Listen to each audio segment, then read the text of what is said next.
제가 요즘 들어서 우리 성가대원들이 너무 잘해서 1부도 그렇고 2부도 그렇고 호산나도 그렇고 또 지난주 오후에 찬송 대회를 했는데 제가 은혜를 많이 받았어요. 여러분들 어떻게 보셨는지 모르지만 저희 교회가 지금 찬송의 수준이 상당히 많이 올라왔습니다. 내년이 기대될 정도로 아주 은혜가 되는데 오늘 호산나 성가대 참 너무 은혜가 많이 됩니다. 가을이라서 그렇습니다. 예, 제 설교에 앞서서 제가 퀴즈를 하나 내겠습니다. 쉬운 퀴즈니까요. 가볍게 풀으시기 바랍니다. 가을 하늘의 색깔은 어떤 색깔입니까? 합니다. 가을 하늘의 색깔은 어떤 색인가? 1, 2, 3, 4번 중에 고르시기 바랍니다. 1번 파랗다, 2번 노랗다, 3번 시커멓다, 4번 하얗다. 1, 2, 3, 4번 중에 몇 번입니까?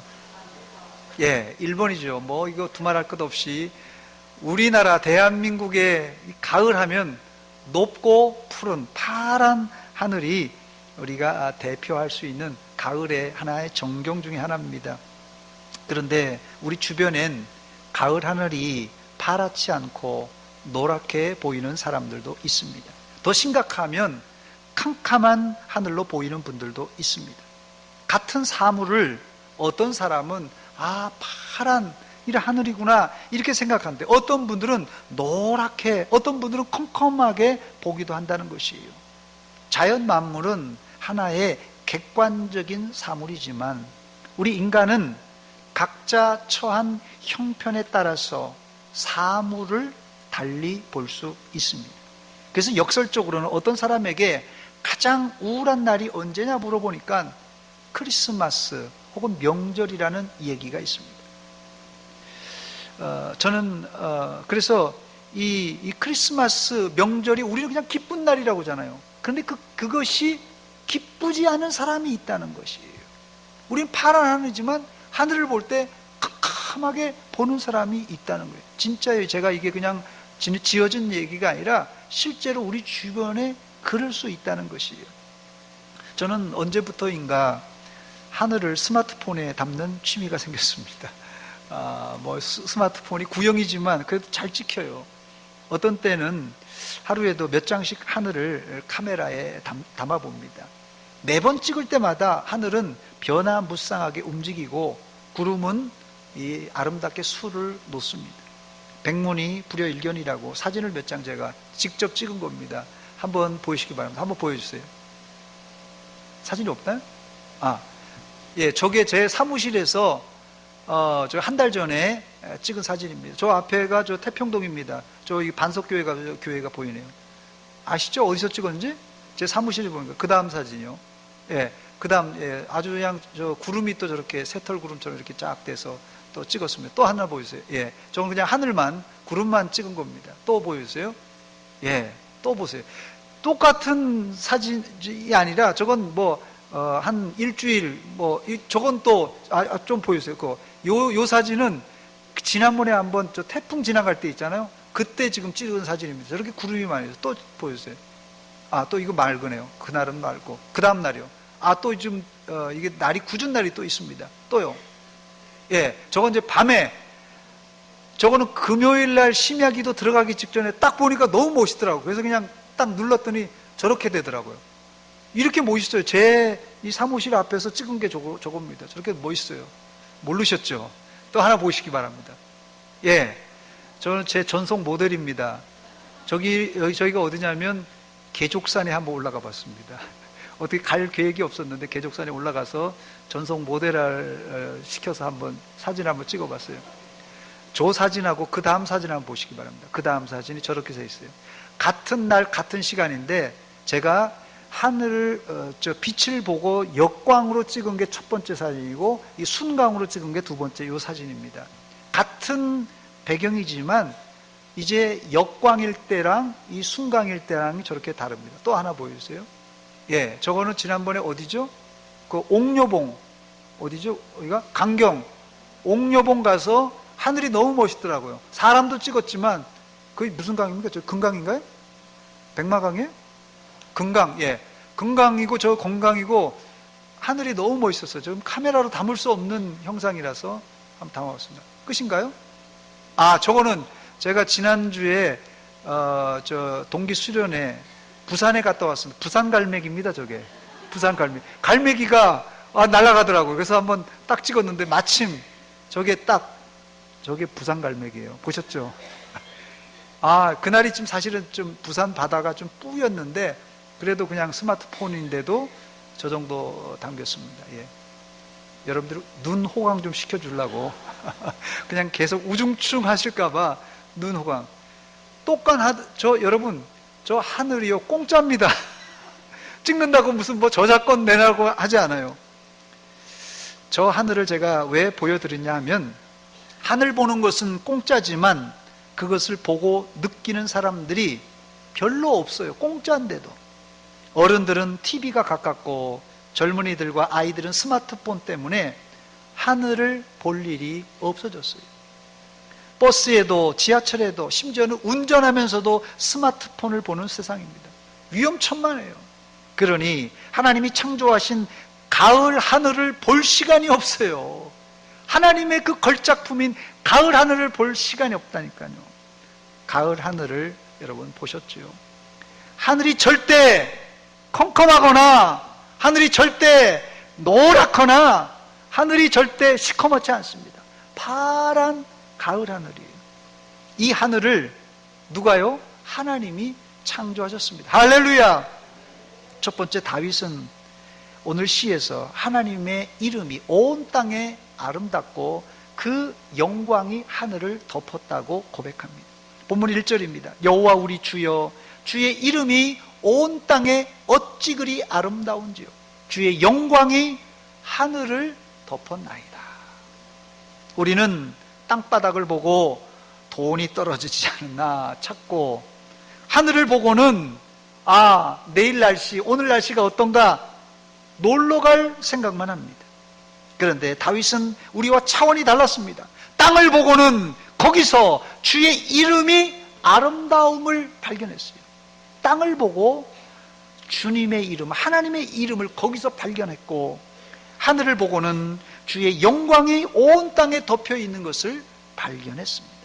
우리는 기껏 가을 하늘이 높고 파랗다고만 생각하지, 땅 위에 기록된 하나님의 이름의 아름다움과 하늘에 기록된 하나님의 영광이 적혀져 있는 것을 보지 못합니다. 이것을 제대로 보아야 우리 마음속에서 우러나오는 진정한 감사가 나오는 법입니다. 여러분, 하늘이 당연한 하늘이 아니고 땅이 당연한 땅이 아닙니다. 이제부터 하늘과 땅을 볼 때 다윗과 같이 여러분들의 눈이 열려주셔서 거기서 주의 이름을 발견하고 주의 영광을 확인하시기를 주의 이름으로 축원합니다. 두 번째, 우리가 하늘과 땅을 보고 감사해야 되는 이유가 있는데요. 그 이유가 뭡니까? 그 이유는 하늘과 온 우주 만물이 그냥 진화론자들이나 과학자들이 말하는 것처럼 저절로 생기거나 혹은 빅뱅 이론처럼 갑자기 수천만 년 전에 이상한 폭발로 생긴 것이 아니라 하나님께서 친히 만드셨기 때문에 그렇습니다. 본문 3절입니다. 주의 손가락으로 만드신 주의 하늘과 주께서 베풀어 두신 달과 별들을 내가 보니. 시인은 하늘과 온 우주 만물을 하나님이 만들었다는 표현을 뭐라 그러냐면 주의 손가락으로 만드셨다고 읊조리고 있습니다. 물론 창세기에서는 하나님이 말씀으로 천지를 창조하셨다고 말씀하셨어요. 그러나 시인은 창세기에 대항하는 말씀이 아니라 시적인 표현으로 손가락으로 만드셨다고 했는데, 그냥 손도 아니고 손가락으로 만들었다는 이 표현은 아주 섬세하고 세밀한 작업을 의미하는 말입니다. 하나님은 온 우주 만물을 너무나 섬세하고 세밀하게 만드셨습니다. 하나님이 만드신 하늘과 땅, 온 우주 만물을 보고도 감탄이 나오지 않는다면 그 사람은 좀 이상한 사람입니다. 시인의 감탄을 다시 한번 들어보시기 바랍니다. 1절입니다. 여호와 우리 주여, 주의 이름이 온 땅에 어찌 그리 아름다운지요. 주의 영광이 하늘을 쫙 덮었습니다. 고백하고 있습니다. 어찌 아름다운지요. 이 어찌 아름다운지요를 우리 찬송가 478장에는 참 아름다워라 주님의 세계는, 이렇게 찬송가로 바뀌었어요. 시편이 그냥 바로 찬송으로 바뀌었습니다. 시편 139편 13, 14절에 보니까 주께서 내 내장을 지으시며 나의 모태에서 나를 만드셨나이다. 내가 주께 감사함은 나를 지으심이 심히 기묘하심이라. 주께서 하신 일이 기이함을 내 영혼이 잘 아나이다 했습니다. 여기 심히 기묘하심이라, 이렇게 14절에 심히 기묘하심이라, 한번 14절 한번 비춰주시기 바랍니다. 심히 기묘하심이라는 표현을 지난 개역성경에 찾아보니까 신통하고 묘하여 미리 추측할 수 없다라는 뜻으로 되어 있습니다. 한마디로 하나님의 창조는 신비라고밖에 설명할 길이 없습니다. 우리가 왜 감사해야 된다고요? 하나님이 하늘과 땅은 물론 우리를 신묘막측하게 창조하셨기 때문에 우리가 감사해야 되는 것입니다. 세 번째, 그런데 예수 믿는 사람들에게는 이것보다 한 단계 더 높은 감사가 있는데, 하나님은 우리를 창조하실 뿐 아니라 우리를 돌보시고 또 높여서 영화롭게 하셨기 때문에 감사해야 됩니다. 본문 4절과 5절 말씀 보니까 사람이 무엇이기에 주께서 그를 생각하시며 인자가 무엇이기에 주께서 그를 돌보시나이까. 5절입니다. 그를 하나님보다 조금 못하게 하시고 영화와 존귀로 관을 씌우셨나이다 했습니다. 물론 이 구절은 이 신약에 오실 이 메시아에 대한 예언의 말씀이지만, 하나님은 우리를 역시 어떻게 해요? 생각하시고 돌보아 주신다는 뜻입니다. 하나님이 우리를 잊지 않고 생각하시고 돌보신다는 말씀이 얼마나 위로가 되는지 모릅니다. 요셉이 감옥에서 떡 만드는 관원, 떡 맡은 관원, 술 맡은 관원, 지금으로 하자면 상당히 높은, 거의 장관 직급입니다. 떡 맡은 관원 하면 우리는 뭐 농수산부 장관 정도, 술 맡은 관원 하면 뭐 대통령 경호실장 뭐 이 정도 장관급의 인사들이에요. 떡 맡은 관원에서 뭐 떡 뭐 드리고 이런 게 아니라 농수산부 장관 이 정도 되는 거고, 바로 궁전에 떡을 맡은 사람이에요. 또 술 맡은 관원도 마찬가지입니다. 그 정도 위치에 있는 이 장관급 인사들이 무슨 이유인지 이 감옥에 들어갔습니다. 그 감옥에서 한날 한시에 같은 꿈을 꿨는데, 다른 꿈이었죠. 꿈을 꿨는데 각각 다른 꿈을 꾸었어요. 이제 떡 맡은 관원장과 술 맡은 관원장이 근심에 쌓여 있을 때 요셉이 그들에게 수종 들면서 어떤 근심이 있습니까? 물어보니까 꿈을 꿨는데 요상한 꿈을 꿨다는 거예요. 근데 해몽을 할 수 없어서 근심된다. 하나님에게 꿈 해몽이 있습니다. 한번 얘기해 보세요. 해서 이제 떡 맡은 관원과 술 맡은 관원의 이 꿈 해몽을 해주지요. 요셉이 해몽한 대로 떡 맡은 관원장은 3일 후에 이제 목이 달아나고, 또 술 맡은 관원장은 3일 후에 이 바로의 생일날 복직이 됩니다. 복직될 때 이 요셉이 간청을 합니다. 내가 당신에게 이렇게 길한 꿈 해몽을 해 주었으니 나를 잊지 마세요. 나는 사실 여기 들어올 사람이 아닙니다. 나는 무죄한데 너무나도 억울합니다. 그러니 저를 기억해 주세요. 기억해 달라고 이렇게 말합니다. 술 맡은 관원장이 3일 후에 이제 다시 복직이 되어서 이제 장관직에, 술 맡은 관원직에 있지만 요셉은 까마득하게 잊어버려요. 자, 해도 너무했죠. 이게 사실은 인간의 현주소입니다. 그러나 하나님이 우리를 생각하시고 기억하신다는 말씀은 너무나도 확실한 약속입니다. 이사야 49장 15절과 16절에 하나님은 이사야 선지자를 통하여서 이스라엘을 하나님의 손바닥에 기록해 놓고 기억하신다고 약속하였습니다. 여인이 어찌 그 젖 먹는 자식을 잊겠으며 자기 태에서 난 아들을 긍휼히 여기지 아니하겠느냐. 그들은 혹시 잊을지라도 나는 너를 잊지 아니할 것이라. 내가 너를 내 손바닥에 새겼고. 사실 제가 이 말씀을 우리 진장섭 집사님 아프시다고 그래서 제가 이달순 권사님 댁에 가서 이 말씀을 전했더니 진 집사님도 은혜를 받았는데 거기 신방 대원들이 더 은혜를 받았다고 저한테 얘기하더라고요.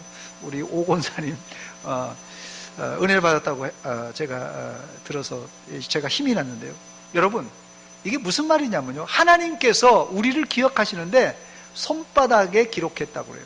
우리가 어떻게 해야 되면 뭐 종이도 없잖아요. 근데 어디다 꼭 기억해야 될 거 적어야 되는데 없으면 손바닥에다 적잖아요. 손바닥에 적어놓으면 뭐 어떻게 잊어먹더라도 손바닥만 보면 기억하잖아요. 마치 하나님께서 우리 이름을 손바닥에 기록해놓고 기억하신다는 거예요. 즉 들은 말로 잊지 않겠다는 그런 뜻입니다. 여인이 어찌 그 젖먹는 자식을 잊겠으며 자기 태에서 난 아들을 긍휼히 여기지 않겠느냐. 혹시 여인이 잊을지라도 나는 너를 손바닥에 기록해놓고 잊지 않겠다는 것이에요. 이 말은 이론적인 말이지만 인체 생리적으로 증명된 진리입니다. 우리 아이들 평균 수유 기간이 1년입니다. 즉 3명의 아이들, 2남 1녀 3명의 아이들 평균 수유 기간이 1년이니까 3년을 젖을 먹인 거예요. 우리 새 아이들을. 6개월이 지나면서 이유식도 했습니다만 아이들이 거의 1년 거의 돌 될 때까지 엄마 젖을 먹고 컸습니다. 오늘 말씀에 적용해 보니까 아이에게 젖을 먹이는 어머니가 아이를 잊을지라도 했는데 사실 잊을 수 없다는 말입니다. 이 말은. 왜냐하면 여기 아이들에게 젖을 먹인 경험이 있는 어머니들은 다 이해하시겠지만 이 젖은요, 어머니의 것이기도 하지만 이 젖은 사실상 아이의 것입니다. 그렇죠? 즉 어머니의 이 유선에서 젖이 가득 차면 어떻게 되는 줄 아세요? 아이는 배가 고프다고 징징거리고 웁니다. 즉 타이밍이 중요한데요, 어머니 가슴에 젖이 모아지는 시간과 아이가 배고픈 시간이 절묘하게 일치한다는 점입니다. 저는 아이가 배고플 때 아버지로서 해줄 수 없다는 것이 얼마나 한심한지 여러 번 체험했어요. 아빠는 아무리 얼레고 덜레도 안 돼요. 그런데 제 아내가 품에 안기만 해도 아이들이 엄마 젖을 빨 준비를 그렇게 합니다. 즉 젖먹이는 어머니가 아이를 잊기란 불가능하다는 말씀이에요. 왜냐하면 아이에게 젖을 안 먹이면 이 젖몸살을 합니다. 아마 이 젖몸살을 해보신 분들이 있을지 모르겠는데 우리 아이도 이게 소아 태어나자마자 일주일 만에 무슨 당뇨가 소아 당뇨라 그러면서 이 헤어밴드를 붙이고 빛을 보면 안 된다고 한 일주일 입원을 했어요. 그러니 젖을 못 먹이니까 이게 젖몸살이 나가지고 아주 애먹었어요. 한 일주일 동안. 즉 젖 먹이는 어머니가 아이를 잊지를 못해요. 왜? 젖이 모아지기 때문에. 아이도 엄마를 잊지 못해요. 왜? 배고프기 때문에. 그럼에도 불구하고 어머니가 젖 먹이는 아이를 잊을지라도 하나님은 절대로 잊지 않겠다고 우리에게 약속해 주셨습니다. 이게 이스라엘에게 하셨던 약속이에요. 멸망하고 있는 이스라엘에게 한 약속이에요. 하나님은 술 맡은 관원처럼 절대 잊지 않습니다. 반드시 기억하고 우리를 돌보아 주십니다. 그런데 우리는 어떻습니까? 원수는 돌에 새기고 은혜는 물에 새겨 은혜를 금세 잊고 사는 사람들이에요. 이번 가을엔 물에 새겼던 하나님의 은혜를 기억하시고 마음에 잘 새겨 또 감사하는 성숙한 성도들이 되시기를 주의 이름으로 축원합니다.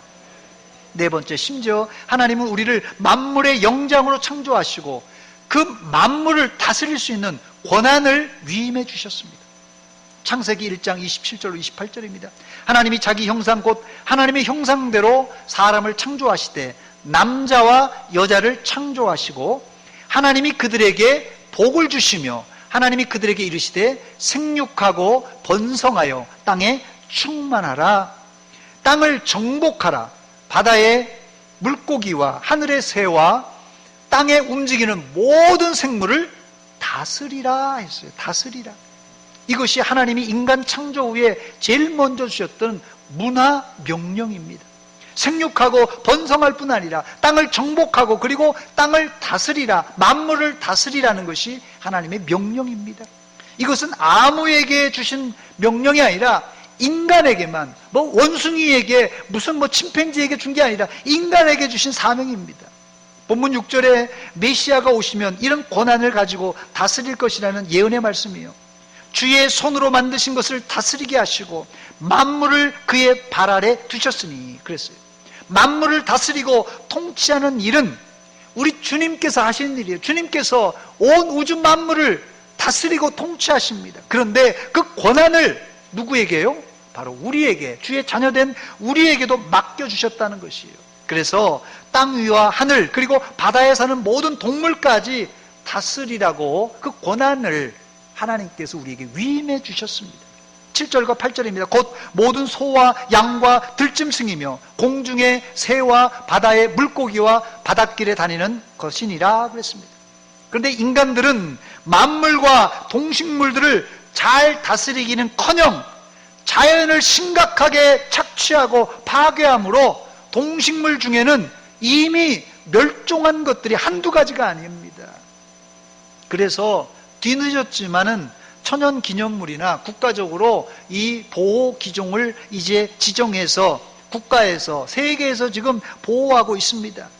그런데도 지금도 밀렵꾼들과 생태 파괴자들이 아랑곳하지 않고 자연을 파괴하고 동식물들을 잡아가고 있어요.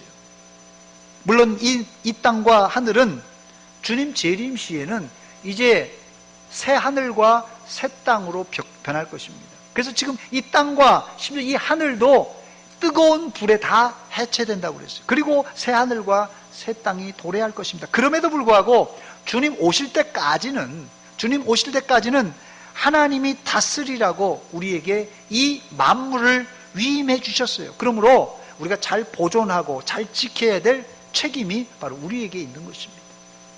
다섯 번째, 끝으로 다윗은 해와 달과 별들을 보면서 하나님을 발견했을 뿐 아니라 자신이 누구인가, 자신의 정체성을 깨달았습니다. 창조주를 발견한 사람은, 하나님을 발견한 사람은 자기를 발견한 사람이고, 자신을 발견한 사람은 인생의 목적을 발견한 사람입니다. 이게 아주 중요한데요. 창조주를 발견한 사람은 누구를 발견했다고요? 자기 자신을 발견한 사람이고, 자기 자신을 발견한 사람은 뭘 발견했다고요? 인생의 목적을 발견한 사람입니다. 다시 본문 4절과 5절입니다. 사람이 무엇이기에 주께서 그를 생각하시며 인자가 무엇이기에 주께서 그를 돌보시나이까? 그를 하나님보다 조금 못하게 하시고 영화와 존귀로 관을 씌우셨나이다. 다윗은 여기서 인생이란 무엇인가를 잘 묘사하고 있습니다. 인생이란 누구입니까? 인생이란 하나님께서 특별히 생각하시고 돌보시는 존재라는 것이. 더 나아가서 이 말은 이 사람은 하나님에게 의존적인 존재라는 뜻입니다. 사람은 하나님에게 의존적인 존재라는 것이. 즉, 인간은 하나님의 돌보심이 아니고는 정상적인 생활을 할 수 없는 연약한 피조물이라는 것이에요. 인간이 하나님 의존적인 존재란 말이 혹시 여러분 기분이 안 좋게 들릴지 모르지만 이 말은 나약한 말이나 저주스러운 말이 아니라 가장 행복한 말입니다. 오히려 하나님을 의존하지 않고 살려는 인간이 힘이 세고 똑똑한 것 같지만 그 사람이 비극의 주인공이에요. 여러분들은 하나님 없이 살려고 하지 말고 철저히 하나님 의존적인 삶을 사시기를 주의 이름으로 축원합니다. 다윗은 어려서부터 집에서는 하나님의 말씀으로 양육을 받았고 동시에 양치는 목동 생활을 하면서 하늘을 보며 하나님이 창조주라는 사실, 그 믿음을 가졌던 사람입니다. 이 고백은 이 시의 저자가 다윗인데요. 이 시를 짓는 것은 단순히 하늘만 보고 별만 세어서는 이런 신앙적인 영적인 고백이 나올 수가 없습니다. 즉 지금 이 중고등부 학생들이 국영수에 요새는 과탐, 사탐 하더라고요. 과탐이 뭐예요? 과학 탐구입니까? 사회 탐구예요? 하여튼 과목도 모르겠습니다. 저는 과탐, 사탐 하더라고요. 이런 공부를 열심히 지금 우리 중고등부 학생들이 하는데, 이런 공부를 하는 학생들이 여호와 우리 주여 주의 이름이 온 땅에 어찌 그리 아름다운지요, 이런 고백을 할 수 있겠습니까? 아이들이 지금 뭐 아침부터 시작해서 저녁 늦게까지 국영수만 뭐 하고 과탐 사탐 뭐 이런 공부만 하는데, 여호와 우리 주여 주의 이름이 온 땅에, 하늘을 쳐다볼 기회도 없는 아이들이 이런 고백이 나오겠냐는 것이에요. 저는 우리 학생들이, 우리 고등부 중학교 학생들이 이런 고백을 할 수 있어야 된다고 생각합니다. 학교 공부도 해야지만 주일학교를 통하여서 주일날 교회 와서 하나님께서 창조주인 것을 공부하고 하나님의 존재를 발견한다면, 창조주이신 하나님을 발견한다면 얼마든지 우리 중학교 고등학생들도 다윗이 했던 이런 고백을 할 수 있다 믿습니다. 그런데 우리 고등부 중학교 학생들의 현주소는 어떻습니까? 하나님은 물론이거니와 자기 자신도 모르고 공부만 하다 보니까 이 방향을 잃고 또 방황하는 것입니다. 아이들이 인생의 의미도 모르고 하나님도 모르고 공부만 들이다 한다고 그게 제대로 된 인생을 살 수 있겠습니까? 이렇게 하나님도 모르고 인생도 모르고 공부만 하게 한 어른들의 잘못이 큽니다. 사실상 지금부터라도 아이들에게 국영수보다도 밤하늘에 차라리 하나님이 창조하신 별을 한번 세어보라고 그러고, 높고 푸른 가을 하늘을 실컷 맛볼 수 있도록 야외 나가서라도 좀 아이들에게 좀 자유시간을 주고, 또 그들이 이런 자연 계시와 함께 또 하나님의 말씀, 이건 특별 계시입니다. 자연 계시, 이게 하늘과 별과 뭐 해 이런 건 자연 계시라고 그래요. 근데 이거 가지고는 안 됩니다. 이거 부족해요. 특별 계신 하나님의 말씀, 이걸 잘 공부하고 이걸 잘 가르침으로 말미암아 그 속에서 자연 계시와 특별 계시를 통하여서 하나님을 발견하고, 그리고 누굴 발견하라고요? 나를 발견해야 돼요. 하나님을 발견하고 나를 발견해야 돼요. 이게 진짜 인생의 공부입니다. 아이들한테 국영수 뭐 과탐 사탐 아무리 공부해도 하나님 몰라요. 진화론자 만들 수 있어요. 자기 자신 정체성도 없어요. 지금 심각합니다, 여러분. 중학교, 고등학교, 여기 선생님도 계시지만 중학교, 고등학교 교실에 들어가면 심각하다는 거예요. 저도 안 가봤습니다만은 얘기가, 제가 누구한테 들었는지 모르겠는데 지금 며칠 전에 서울에서 공부하던 애가 여기 대전에 이사 온 거예요. 이상하다고 그런데요, 엄마 아빠한테. 서울에서 공부하는 애가 전학으로 온 거예요. 대전 분위기가 이상한지 모르겠어요. 전국이 그런지 어떤지 모르지만 그 학교만 그런지 모르겠는데 대전 분위기가 이상하다는 거예요. 그래서 저도 좀 충격이 됐는데, 이게 지금 중학교, 고등학교 학생들 지금 교실이 심각하다는 거예요. 왜 이렇게 됐습니까? 하나님도 알지 못하고 내 자신도 발견하지 못하고 국영수, 단어, 영어 단어, 수학 이거 풀다가 하나님도 잊어버리고 자기가 인생이 어디로 가는지도 잊어버린 거예요. 오늘 그래서 우리가 학생들을, 학생들이 아니라 우리를 정말 교육받기 위해서는 이 자연 계신 하나님이 지으신 하늘과 땅과 온 우주를 우리가 잘 살펴야 되고, 더불어서 특별 계신 이 하나님의 말씀을 우리가 잘 공부할 때 거기서 하나님 발견하고 또 나를 발견하게 되는 것입니다.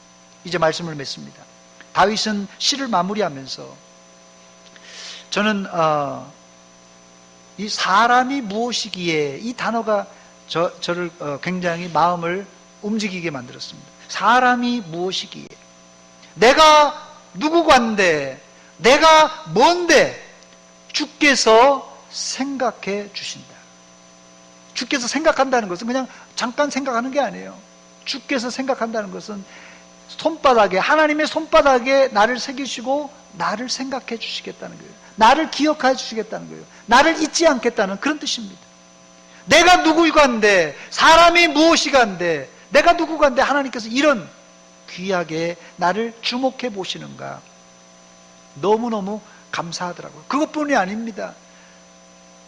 나같이 별 볼 일 없는 사람을 기억해 줄 뿐 아니라 우리를 이제 영광의 관으로 씌워주시겠다고 약속하고 있습니다. 이것이 성도가 드려야 될 최고의 감사의 제목이에요. 나를, 별 볼 일 없는 나를 하나님의 자녀 삼아 주실 뿐 아니라 나를 하나님께서 영화롭게 하시고 영광의 관으로 씌워주신다는 이 자체가 얼마나 감사의 제목인지 몰라요. 이게 최고의 감사의 제목입니다. 하나님은 나를 한시도 잊지 않으시고 기억하고 계십니다. 우리는 주님을 깜빡깜빡 잊고 살 적이 너무나도 많이 있어요. 여기 늘 깜빡깜빡 하는 사람들 있죠. 교회당 온다고 하면서도 또 아이고 내가 또 뭐 하나 놓쳐야지. 몇 번 왔다 갔다 하는 사람들이 있어요. 가스 한번 점검하고 뭐 있어요 없어요? 다 깜빡깜빡 수도, 전기, 가스 깜빡깜빡 할지라도 하나님 깜빡하면 안 됩니다. 하나님 잊어서는 안 돼요. 우리가 깜빡할 것 있지만 하나님 잊으면 안 돼요. 하나님 깜빡하면 안 됩니다. 하나님을 잊으면 안 되는데요, 젖먹이는 어머니가 아이를 잊을지라도 우리가 하나님과 늘 영적 스파크가 튀어 있으면 하나님을 잊을 수가 없습니다. 여러분, 하나님이 만드신 하늘과 땅 어떻습니까? 하나님이 만드신 하늘과 땅 어떠냐고요? 아무도 감탄이 안 나오시네요.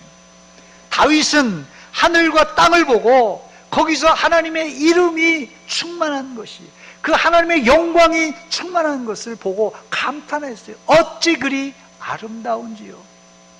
땅 얘기해도 하늘 얘기해도 별 감동이 없어요. 예수 믿는 사람들은 돌멩이 하나, 풀 한 포기 보고도 하나님의 오묘하심을 감사 찬양해야 됩니다. 더 나아가 하나님 아버지만 생각해도 내 눈에서 눈물이 찔끔 나고 내 콧잔등이 찡하는 그런 감사, 감격이 있어야 됩니다. 이게 정상적인 그리스도인이에요. 9절의 첫 소절에 다시 반복합니다. 함께 읽어보겠습니다. 9절 시작. 여호와 우리 주여, 주의 이름이 온 땅에 어찌 그리 아름다운지요. 이제 좀 느낌이 나십니까? 오전에 제가 시간이 없어서 자세히 말씀도 못 드렸습니다만 제가 주보에 끼워드렸던 감사 일기 다 받으셨죠? 일주일 동안 3가지 카테고리입니다. 그래서 첫째는 하나님께 감사, 둘째는 교회 안팎의 사람들에게 감사, 세 번째는 하나님이 나에게 주신 환경에 대한 감사. 그래서 첫째 날, 둘째 날, 셋째 날, 또 첫째 날, 둘째 날, 셋째 날, 마지막에는 하나님, 사람, 또 환경, 감사의 일기를 한번 여러분 적어 보시기 바랍니다. 아주 멋진 감사의 일기 기록이 될 것입니다. 여기에 좀 더 욕심을 부리자면 감사 일기만 쓸 것이 아니라 감사한 사람에게 그냥 감사하다 이렇게 쓸 게 아니라 그분에게 또 감사의 편지를 보내고, 편지까지 어려우면 카톡을 보내든지 문자를 보내든지 아니면 전화를 할 수도 있고, 한 걸음 더 나아가면 감사로 선물을, 또 감사로 차 한 잔을 대접하면 어떨까요? 또 다음 주일은 추수감사주일을 맞이해서 감사로 하나님께 영광을 돌리는 여러분이 되시기를 주의 이름으로 축원합니다. 기도하겠습니다. 하나님 우리 아버지, 은혜와 사랑 감사드립니다. 이 오후 시간에 다시 한번 하나님의 은혜 감사하며 예배드립니다.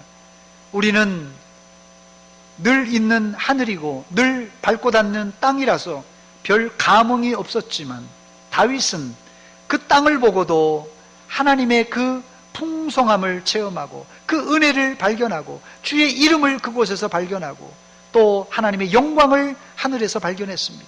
이제 우리가 지나치면서 보는 하늘, 땅, 풀 한 포기, 돌멩이 하나라도 감사하고 또 감사하며 살게 하여 주시옵소서. 예수님의 이름으로 기도하옵나이다. 아멘. 찬송가